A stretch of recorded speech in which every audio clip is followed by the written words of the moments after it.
All right, guys, feeling a little jacked up here Sunday night. Watching some Greg Flit, doing some fucking meal prep. It's vertical. This could be a conversation if you want to fucking not be average.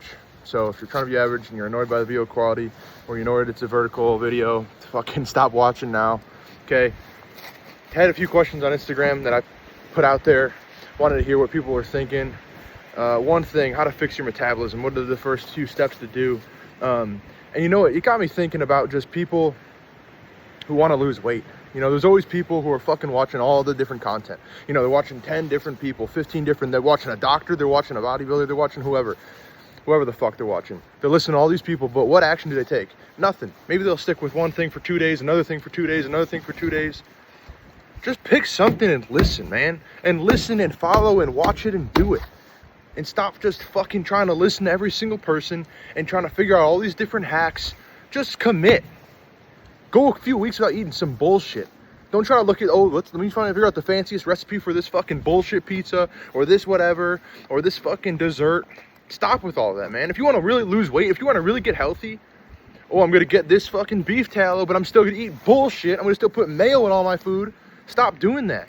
If you really want to not fucking get heart disease, you really want to not get sick, you really want to take advantage of your life, your blessing, and not be a mediocre piece of shit, then fucking commit to something, man. Commit to something every day. Every day. Every day. Every single day. Enough of just like, I'm going to try this, I'm going to try that. Like, fucking commit, man.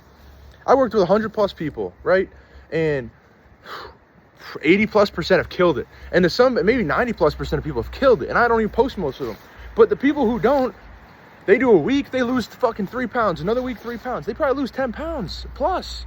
And then it's like, I got a fucking girlfriend. I got, work got busy.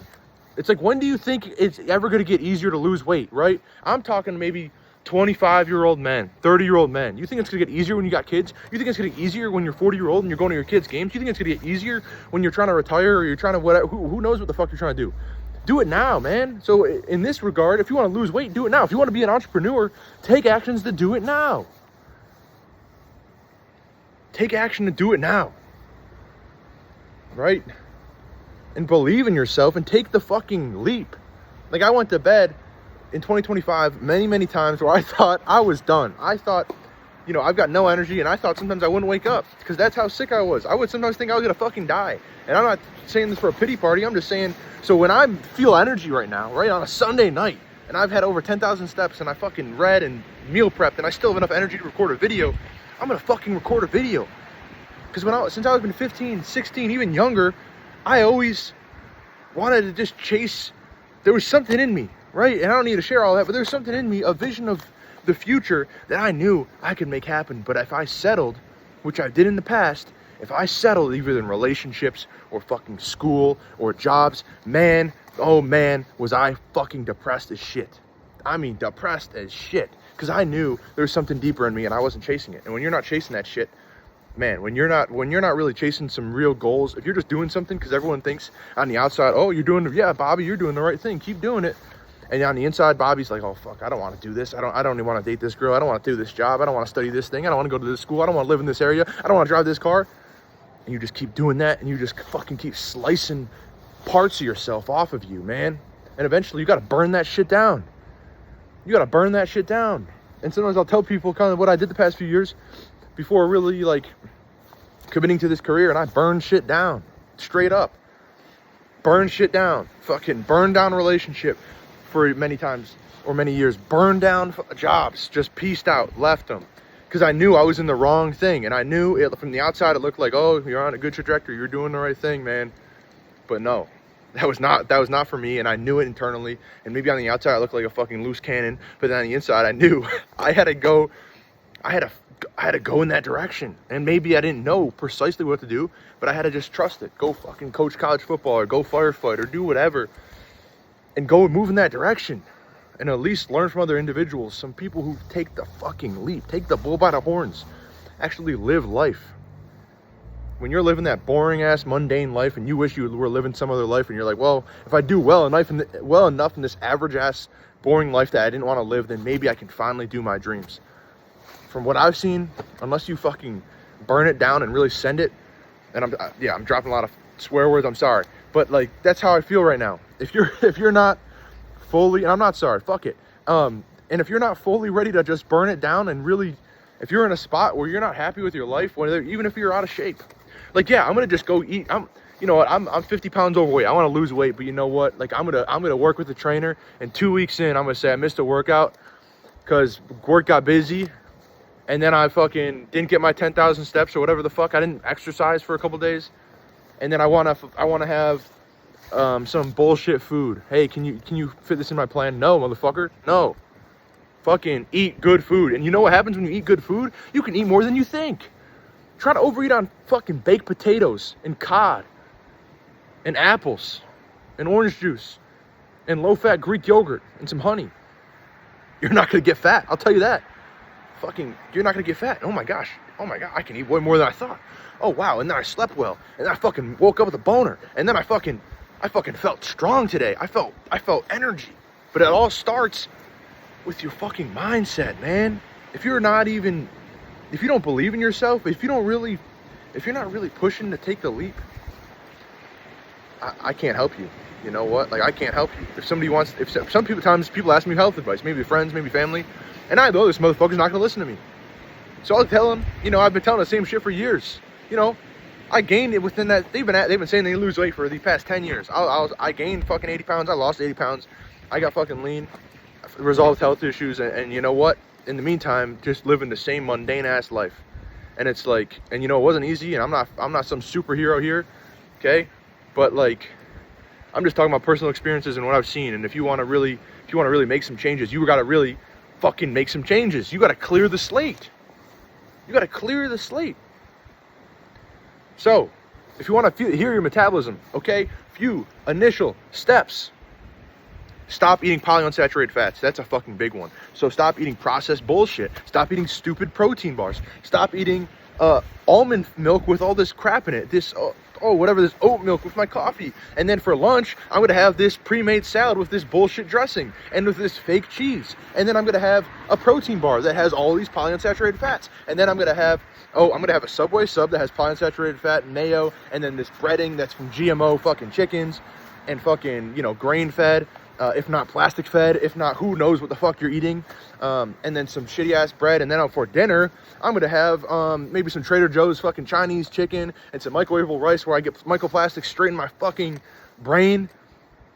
Oh, and then for dessert, I'm gonna have some chemical-based Halo Top, and I'm only eating 2,200 calories and I can't lose weight, or I'm only eating 3,000 calories and whatever, and you're trying, and you're going to the weight room and you're barely training to failure. You're probably not training to failure at all. You're probably training within fucking. You probably could have done 10, 11 more reps if you had your family on the line. And that is how you heal the metabolism start. Stop eating the bullshit polyunsaturated fats. On a scientific note, they bind your thyroid receptors. They block your thyroid receptors. They don't allow you to have an efficient metabolism, which starts in the thyroid. The thyroid, okay, is under your Adam's apple, and you've got inactive versions of T4, which turn into active versions of T3. And on a broad spectrum, okay, painting a broad brush here, polyunsaturated fats don't allow your thyroid to work properly. So we want to, and then when you're eating those, they are in your fucking fat. And then when you try to lose fat, you gain inflammation. You actually have sometimes very difficult health responses. So stop eating polyunsaturated fats. That's for damn sure. Even peanut butter, PB2, all this bullshit diet food. No, man. Eat probably higher. For me, start tracking your food for sure. Okay, and you're gonna realize you're eating too much fat. What is too much fat, Jack? I don't know. 0.8 grams per kilogram. Okay, that's probably what I would aim for if I had to give a general sense, right? Carbs probably, you know, like anywhere from like 3 to 9, even more grams per kilogram, and then protein. I'm not even at a gram per pound, so I think you can pull it down. You can play with it. Track your food chronometer and pull down your fat. Everyone's eating too much fat. Every single person I talk to, who I start with, they're like, oh my gosh, I'm eating way more than I thought, and the fat is a lot lower than they thought. Or they didn't even really track it before, but I know it's a lot lower than they thought. And then within a week or two, we're bumping food and they're losing weight. Within a week or two, they're down 5 to 7 pounds, and we are increasing how much they eat. And they're still eating fat. They still eat ice cream in the night. But we're not dousing our food in fucking oils, these polyunsaturated fats that slow metabolism and that they take a while to burn, okay? You're not dousing them in oils. Maybe put 5 grams of fucking coconut oil, a little beef tallow, nothing crazy. Okay, you don't need a ton of it. And then we're using saturated fats. Okay, but we're using them in a moderate amount. You don't need to overdo the saturated fats. And then carbohydrate sources, you do what helps improve your temperature. How to improve metabolism, you track your temperature in the morning, you track your heart rate in the morning. You want your temperature at a minimum of 97.5, ideally 97.8 to 98.2 upon waking. Put on your nightstand, put under your fucking tongue. That's how you get to help your metabolism. And then heart rate should be between 75 and 90. If you want to look like Brian Johnson, frail as hell, probably can't even get a fucking heart on, then do that and get a heart rate waking up in 45 to 50. I've had a heart rate as low as in the 20s, okay? I was waking up earlier in 2025 between a 25 and a 30 beats per minute heart rate in the morning. I felt horrible, okay? I felt horrible, bloated. And as your heart rate goes down, your whole system is just working slower. Your digestion is dog shit. Then you get SIBO, then you get H. pylori, then you get all these stomach infections because you don't fucking have any gastric emptying. Your intestines don't move through. And what happens when they don't move through? Now, especially if you're having some BS foods, which most people have had, microplastics and fucking artificial sweeteners, then you have gut permeability, all those endotoxins leak out of there, you get inflammation, you get fucking all this terrible ammonia reaction, right? You're low in carbs, you get gluconeogenesis, ammonia's going off. Man, it's brutal. Brutal. So track your food, reduce the fucking fat, slowly increase the carbs without gaining weight. You're probably gonna have to maintain weight for a little bit. So everyone wants to lose weight right away. And man, this is a delicate line where I have to play a lot of times with certain people who I know the metabolism's cooked, but I'm going to help them lose weight anyway. And we're going to, and that's when adherence comes in. That's when having a coach comes in who really knows your body. But waking up, yeah, temperature is super important. 97.8, ideally to 98.2. Heart rate's not 75 to 90. I know I got off on a tangent about heart rate waking up, but you don't want to waking up super fucking low. And even after food, when you eat, you want your temperature and your heart rate to increase after meals, okay? It's good to show that the food is working properly within your system. It's really helping. It's digesting well. If your temperature and heart rate drop after you eat, if they drop, that means you're working off of a stress response. You're using stress hormones. So if you're doing keto, carnivore, intermittent fasting, chances are you're running off stress hormones. And maybe for the first couple of years when you try that, it works. And eventually you've done carnivore for the 7th year, or you've done keto or whatever, and you can't lose fat anymore. And you're probably eating, you probably weigh more than 250, and you're probably eating less than 2,500 calories trying to lose weight. Good luck maintaining that. Fuck that. I eat 5,000 calories. I weigh 225 to 230, and that's a grind for me. I have to literally force feed that. And I'd like to eat a little less and just get shredded, and I'll do that later in the spring. But I have to let my thyroid and other systems heal, so I can't just get fucking too shredded and lead to a stress response. And then when you lose fat, and you come off polyunsaturated fats, vitamin E can be something that's beneficial as well. But that is how you improve the metabolism to start. Train 3 to 4 times a week. I would recommend having carbs before training. Eventually, I think intra-training carbs plus some collagen and some glycine really can be helpful. Having plenty of salt. If you're not having processed foods, you need salt. So all those things would be really helpful. But yeah, training 3 to 4 times a week, but actually getting stronger, tracking it, and getting stronger at new movements. Ideally, if I'm talking to a former big guy here, right, you don't need to necessarily get stronger back squats. Maybe your back's fucked up like mine. You got herniated discs and you got busted labrums and you got whatever the fuck. Maybe you get better at neutral grip pull-ups and some dips. That's fun. Get better at that shit. And then get better maybe some incline dumbbell presses, maybe some shoulder dumbbell presses or machine presses. Get stronger at arms. Most of us in football don't have super strong arms because we can get leaner and stronger arms, and those will kind of fill out. Get stronger shoulders. I hit lat raises so much, man, but strong shoulders. We want that shoulder to waist ratio, that golden ratio, where we want obviously a wider shoulders than waist. Really important. So can't recommend that enough. And that kind of goes in hand with step count, right? You want to be getting activity. You want to be getting steps in. So this is NEAT, non-exercise activity thermogenesis. Originally learned about this way back probably 8, 9 years ago from Stan Efferding Vertical Diet, but NEAT's really important, okay? Thermic effective food is really important. So I think when you're healing your metabolism, not doing intermittent fasting anymore, I eat 6 to 8 meals a day, and I eat 5,000 calories. And again, I'm 225 to 230. So I eat more than 5,000 calories sometimes. I just had a milkshake. I'm gonna have ice cream later. I had fucking steak and rice earlier, a lot of juice. And I'm not bragging here. I'm just telling you that it's possible, okay? I used to weigh 220, and I ate 1,800 to 2,200 calories a day in 2023. It was terrible. I was tracking all my food. I was eating at dining hall at Wagner College. I was probably having a lot of polyunsaturated fats. I was bloated all the time. My metabolism was cooked, and I was eating less than half of what I'm eating now, okay? And this year I will get leaner than that. I will be in my best shape of my life this year. So those are some general recommendations. on how to heal the metabolism. Other than that, 3 to 4 times a week of exercise. I wouldn't train. If you're training fucking intensely, I wouldn't train more than probably 2 days in a row. But don't stress too hard about that. Eat the right food, and eat the right food. Track those metrics that I talked about, and that'll really help you. There's plenty of other things. Sleep too. If you're a man, which you probably are watching this, wake up with a boner, man. Like, wake up with a heart on. That's really important. So if you're sleeping less than 7 hours, I mean, from my experience, I don't think you're gonna be waking up with one more than 50% of the time. So it's a really important thing. Go to bed earlier, take magnesium an hour before bed, take a hot shower, have some carbs and sugar and a little bit of fat to then elongate that, hence ice cream before bed.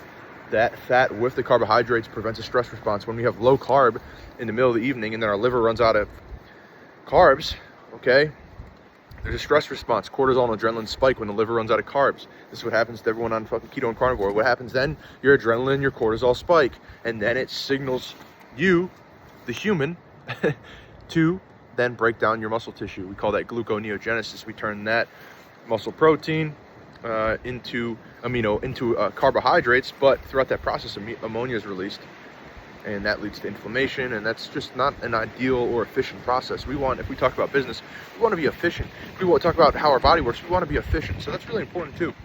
We want to have adequate carbohydrates. Super, super important for our body, okay?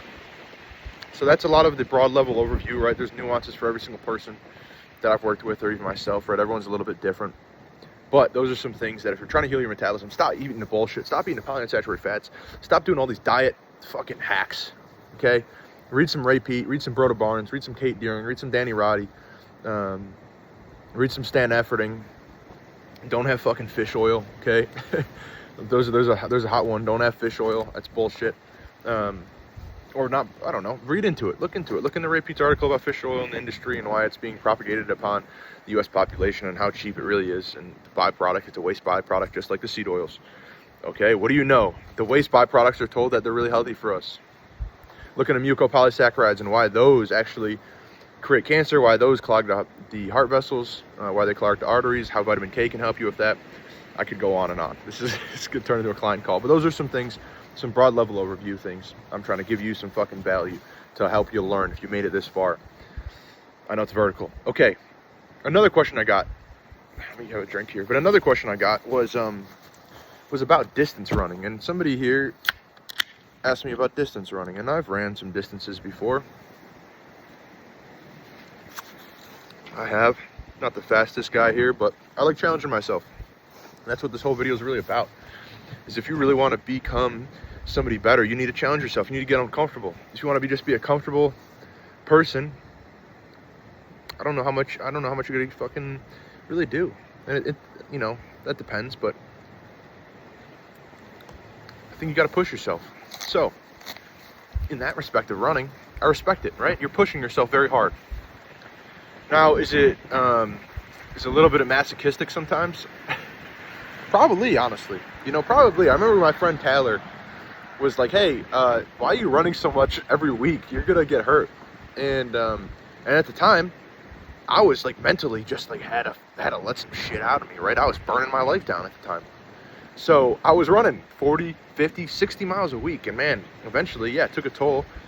And the last time I ran was a half marathon. Really, the last time I like really committed to running. I ran a half marathon under 2 hours. My shoulders were falling out of their sockets. Like I mentioned, labrum's cooked.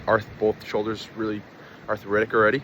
So distance running, right? If we're not drinking any carbohydrates during that time, what happens? What I just talked about, the stress response, guess what? That happens during running. And that stress response, I didn't even mention another aspect of the stress response, is when the cortisol and adrenaline rise, they are then going to cause some issues for your thyroid. So once again, when we're talking about metabolism and all my metabolism slows down when I get older, well, motherfucker, don't let your cortisol and adrenaline rise, and don't eat foods that block your thyroid from working and blocking the receptors. Those are some really good starts. So if you don't block your thyroid and then you don't have these adrenaline spike and cortisol spike that literally stops it from working, that will really help your metabolism, right? So rather than some fucking hack, stop doing the stuff that's impacting it negatively. So in that regard, running, I think a sweet spot's a 5K. I really do. I think that's a good distance, right? So for cardio, I think getting your heart rate up is really important, but cardiovascular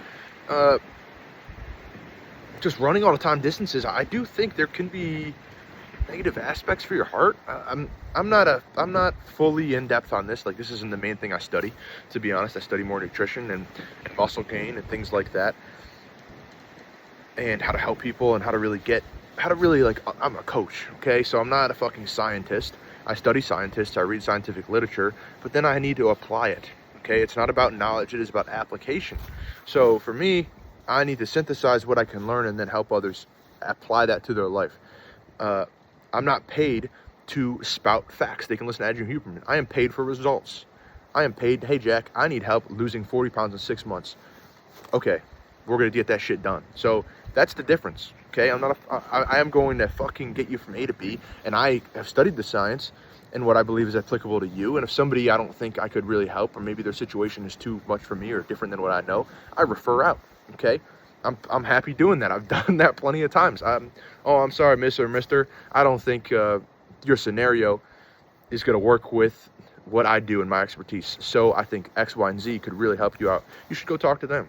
And then read these articles in the meantime about this issue that I think would be beneficial sources. But neither here nor there. Back to what I was talking about, which was, right, your thyroid and how important that is for your metabolism. So when you're running distances, we want to eliminate or really reduce that stress response. Now, I would argue most people who are doing long distance running, right, they're kind of skinny fat. Maybe they're just skinny. Maybe they're even anorexic. Maybe they're masochistic and anorexic, unfortunately. And I think I'd be interested to see, like, yeah, there's definitely some aspects of that. And then some people run just for fun and they enjoy running. I do think weightlifting along with running would be really important. So maybe 3 lifts a week, upper, lower, full, and maybe 3 runs, a couple 5Ks or interval training, things like that, or maybe 2 runs, or maybe 2 lifts and 3 runs. I think over probably 10 to 12 miles a week is you're probably pushing it. I think sprints are great, okay, but marathons, like I've got some clients running marathons, and you know, as a coach, I'm on the defense. I'm like, okay, we got to figure out the best ways to protect your thyroid, to prevent aggressive stress responses. But guess what? Who's more jacked? Okay, and who eats more food, a sprinter or a marathon runner? I'm going to say a sprinter. Okay, now some marathon runners, like the ultra ones, they eat a shit ton, and I would argue that's great. You should eat as much as you possibly can to try to get to your goals. And I always say to the clients, like, I want them to eat a lot of food. I'm not here to starve anybody. Most of my clients eat a lot of food, and a lot of times they'll come to me in a plateau. We'll lose 30, 40 pounds, and they won't even, maybe when they started, we increased food, and then by the end, they were exactly where they started, but they're down 40. And then we improved the metabolism, then they eat, you know, then now they're down 40 pounds, and they're eating, you know, 1.5 times they were eating previously at 40 pounds higher, and that's cool. So it's completely possible. I'm giving some broad level overview, right? When I meet with somebody weekly, bi-weekly, or once a month, we can go a lot more in depth. And when I can create 15, 20 different documents that really outline what we're doing, why we're doing it, why every single thing is in your fucking meal plan, then you start to understand the why. I'm a why person. So when I'm coaching somebody, I'm not going to tell you to do some shit and then not tell you why. And if it's not included, you better as hell ask me. So that's really important too. Like, understand the why, but you've got to, as somebody, once you, right, understand the why is important, but then commit, man, commit. And it's hard out there because you got to vet, and I did talk about this earlier, to add some fucking nuance. You've got to vet your sources who you listen to. So yeah, you got to go in, you got to really send it. And when I sent it, when I lost 80 pounds, I sent it, and I didn't fucking send it. I didn't know about Ray Peat at the time, or these other bioenergetic people who I really aspire to learn from and try to really understand and apply their principles to different clientele than maybe the average bioenergetic person. But it's really important that you just do your fucking best, man. And it's hard, and yeah, I never claimed it was easy, that's for sure. Never claimed it was easy. But weight loss, man, the more I've tried to study every aspect of weight loss, and in a sense, all the different really groups, right? All the different groups of weight loss, and I've really tried almost every single one of them, besides maybe vegans. But I have went vegetarian for over a month before. I've went pescatarian for over 2 to 3 months before. I didn't eat meat for more than 3 to 4 months. Absolutely. So I have tried that. I've tried keto for multiple months, carnivore for a month, intermittent fasting for 3 to 4 months. So I'm not bullshitting you when I tell you, look, I'm only looking for what's the best and what's the most helpful. And I went through a lot of pain with health. And I've invested a lot of money. I've invested probably 15 to 20,000 in health coaches and health scans and full body MRIs, brain scans, hair analysis, blood analysis, urine analysis, stool analysis, colonoscopies, heart scans, fucking CT scans. They put dye in your heart, when they put dye in your shoulders, when they put, MRIs in your brain. Probably a bunch of extra bullshit radiation. But from all that time, I learned a lot. Learned a shit ton. And that's why I apply to people now. So if somebody asks me about, oh, should I do this, this, and this? I'm like, sometimes you just gotta fucking chill out. My coach tells me that all the time too. And sometimes I want to do more supplements or try different things. And she's like, you gotta sometimes just chill out. So all in all, running, I don't think you need to run marathons. You might be a little masochistic. Maybe learn a different skill. Maybe learn how to play an instrument or fucking a martial art or how to paint. Maybe do some weight training, run some 5Ks. You're gonna waste a lot of time running. But if that's really what you want to do and you feel called to do it, do it. I'm not here to tell you not to run, but that would be my general answer. 5Ks, some sprint intervals, protect your joints, maybe do an assault bike, maybe doing some swimming, maybe doing some sport. I like sport of choice for cardio and for clients as well. I think that's really fun. So play the sports if those are better ways. Get walking for your metabolism, right? How to heal the metabolism. Read Kate Deering's book, How to Heal Your Metabolism. Okay, that's what I learned. That's what I read, and then I worked with her. I've been working with her for 4 to 5 months now. So I've learned a lot and invested in my health once again. And that was a well-worthy investment. So, I'm a coach, but I also get coached. But as Kate says, eliminate polyunsaturated fats, low stress activities, reduce cortisol, reduce adrenaline, probably pull fat down a little bit. Eventually you can reintroduce fat as you start to become a carb processing machine. You don't need an insane amount of fucking protein, collagen, gelatin, bone broth. Things like that are really helpful. Looking at chronometer and then looking at your amino acid profile. Don't just stick with the inflammatory amino acids like tryptophan, methionine, and things of that. Mix up your amino acid profile. And then obviously, if you are trying to find a coach, there's plenty of them out there, and that's what I do. But look for somebody you really believe in and understand, and ask the why, and then they'll give you the why, and that's what I would recommend. So I hope that helps. It came out a little bit hot here. Had to get some stuff off the chest.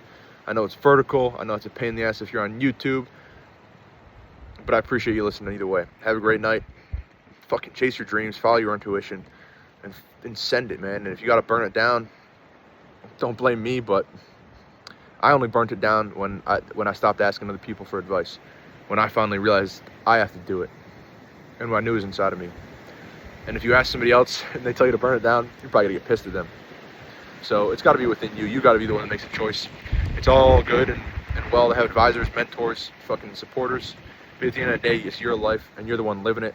And you're the one in your head, and you're the one in your body, you're the one in your soul, and you're the one who's going to be here, not only now, but in the fucking future and in the afterlife and whatever else in the store. So you got to live that shit. You got to live your life the way you know you need to live it. And at least for me, I know. Internally, I know when I'm just called to do something, and if I don't do it, man, it's painful. It's painful. So sometimes you got to prune that old bullshit ass life that I've lived before, right? I'm not talking about anything that I haven't been through or done or made mistakes.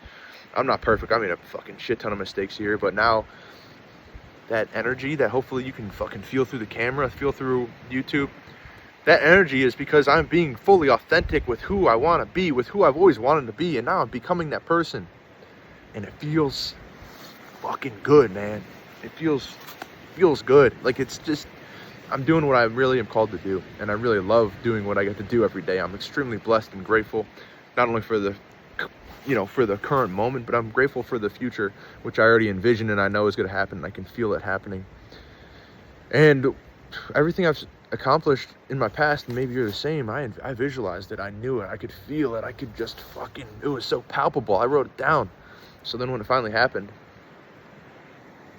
it was always meant to be. And that's when you look into quantum manifestation, things like that I'm starting to get into, which is just so fascinating. And hopefully you're enjoying some different stuff on the YouTube. I like to just really share, I guess, what I'm thinking and feeling. And I know last Curiosity Cast was about some different thoughts as well. So question everything. As mentioned, stay curious and really trust your intuition and fucking live the life that you know you should live. Have a great night, everybody.